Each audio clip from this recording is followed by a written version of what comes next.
राधे राधे दोस्तों। आइए भगवत गीता के 10वें अध्याय का महामत्ते सुनते हैं। जिन लोगों ने भी 10वें अध्याय को पढ़ा उनको इसका क्या फल मिला यह जानते हैं। 10वें अध्याय का महामत्ते। श्री नारायण वाच। हे लक्ष्मी, 10वें अध्याय का महामत्ते कहता हूँ, तू श्रवण कर, जिसके सुनने से महापापियों की गति होए। बनारस देश, वहाँ एक शीर जी नाम ब्राह्मण रहता था। धर्मात्मा हरि भक्त एक दिन विश्वेश्वर महादेव के दर्शन को जाता था। गर्मी की ऋतु थी, उसको धूप लगी, घबराया, उसका जी थोड़ा होने लगा। अधाली खाकर मंदिर के निकट गिर पड़ा और भृंगी नाम गण आया। देखे तो ब्राह्मण अचेत मूर्छा पड़ा है। उसने जाकर शिवजी से कहा, महादेव जी, एक ब्राह्मण आपके दर्शन को आया था, वह मूर्छा में पड़ा है। फिर महादेव जी सुन के चुप कर रहे। उसे गण ने जब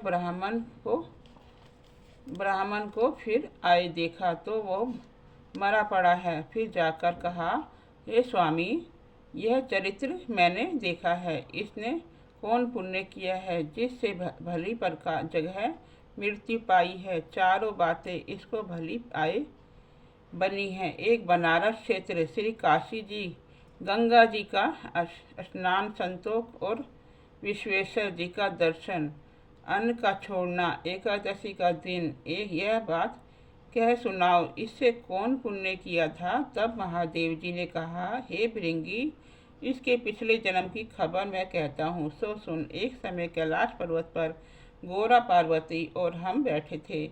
गण भी हमारे पास थे, फुलवाड़ी की शोभा देख रहे थे। एक हंस मेरे दर्शन को आया। वो हंस बोला, हंस ब्रह्मा का वाहन था। ब्रह्मलोक में मान सरोवर को जाता था। वह सरोवर में सुंदर कमल फूले थे। एक कमल को लंघने लगा, उसका पछावा पड़ा। वह हंस अचेत हो काला हो गया, आकाश से गिरा। उसी वक्त उसी मार्ग में एक गण और आया। हंस को गिरा देखकर गण ने कहा, हे स्वामी जी, यह हंस आपके दर्शन को आया था, सो श्याम वर्ण होकर गिर पड़ा। तब महादेव जी की आज्ञा से हंस को ले आए। महादेव जी ने पूछा, हंस तू श्याम वर्ण क्यों हुआ। हंस ने कहा, हे प्रभु जी, आपके दर्शन को आया था। मानसरोवर में कमल फूल खिले थे, उनको लांग कर आया। इससे मेरी देह श्याम हो गई, आकाश से गिर पड़ा। कारण जानता नहीं कि क्या हुआ। यह सुनकर शिव जी हंसे। आकाशवासी हुई है, हे हर्ष हुई है, आकाशवाणी हुई। हे शंभु जी, आप क्यों सोच करते हो। इस हंस पर का प्रसंग मैं सुनाता हूँ। तब महादेव जी ने कहा, हे आकाशवाणी, तू मेरे पास आओ, मैं तुझको देखता हूँ, तू कौन है। तब चतुर्भुज रूपधारी श्याम सुंदर एक पाखत आया। कहा, हे स्वामी जी, तुम इस कमलनी से पूछो जो यह कमलनी कहे। हे शिव जी महाराज, मैं अपने पिछले जन्म की कथा कहती हूँ, सो सुनो। जो पिछले जन्म में मैं अप्सरा थी, नाम पद्मावती था। एक समय श्री गंगा जी के किनारे ब्राह्मण स्नान करके गीता जी के 10वें अध्याय का पाठ किया करती थी। एक दिन राजा इंद्र का आसन चला। इंद्र ने देखा, यह ब्राह्मण गीता पाठी है। तब राजा ने मुझे आज्ञा करी, तू जाके उस ब्राह्मण की तपस्या भंग कर। आज्ञा पाकर उस ब्राह्मण के पास गई। जाकर देखा, वो ब्राह्मण एकांत में बैठा है। अचानक ही मेरे उस ब्राह्मण से भेंट हुई। मेरे अंग से अंग लगा। उस ब्राह्मण ने मुझे श्राप दिया। कहा, हे पापिनी, तू कमलनी हो। और उसी समय में कमलनी हुई। तब ब्राह्मण ने कहा, जैसे सर्प के अंग है, तेरे भी 5 अंग हैं।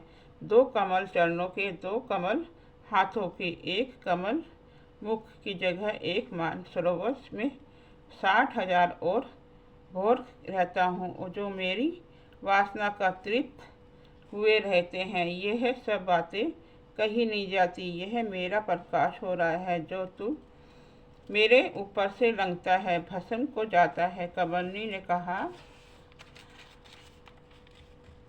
हंस तू कौन है, यहाँ क्यों आया है? हंस ने कहा, हम 4 हंस हंस ब्रह्मा के वाहन हैं, 3 में से एक मैं हूँ। मानसरोवर के मोती चुगने की आज्ञा हुई थी, वहाँ को जाता था। रास्ते में मैंने कहा, शिवजी का दर्शन करता चलूँ। तेरे को लगिया तब मैं सफ़ेद से काला हो गया, आकाश से गिर पड़ा। कमलनी ने कहा, मैं पहले एक ब्राह्मण के घर कन्या थी।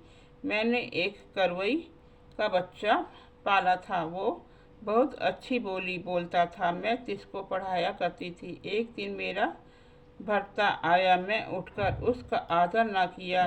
उसने कहा, तू उठकर रसोई कर। मैं उसके लालच से न उठी। बहुत चिर लगा तो भर्ता ने श्राप दिया कि तू कमलनी हो। उसकी सुध मुझको अब तक है, पर वो गीता के 10वें अध्याय का पाठ करता था। मैं भी कंठ किया करती थी। अब मैं तिसका पाठ करती हूँ। तिसी कर मेरा अतिशय तेज है।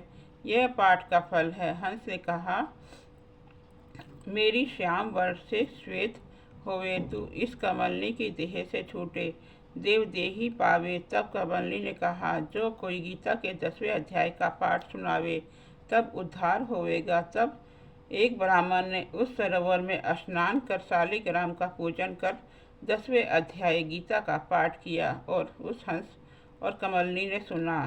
तब उनका उद्धार तत्काल भया। हंस श्वेत कर हुआ, कमलनी ने देखा देव कन्या हुई। दोनों ने हाथ जोड़कर नरम हो कर नमस्कार करी और ब्राह्मण से कहा, तुम धन्य हो जो हमको कृतार्थ किया। उस ब्राह्मण ने पूछा, यह क्या हुआ? ब्राह्मण से कमलनी ने पिछली वार्ता कह सुनाई और कहा, आपके पाठ सुनते से हमारी कल्याण हुई है। हमको आशीर्वाद करो, कृतार्थ रूप हो कर दोनों देवलोक को प्राप्त हुई। श्री नारायण जी कहते हैं, हे लक्ष्मी, ये 10वें अध्याय का महात्म्य है जो मैंने तुमसे सुना है। 10वें अध्याय का महात्म्य समाप्त। राधे राधे दोस्तों।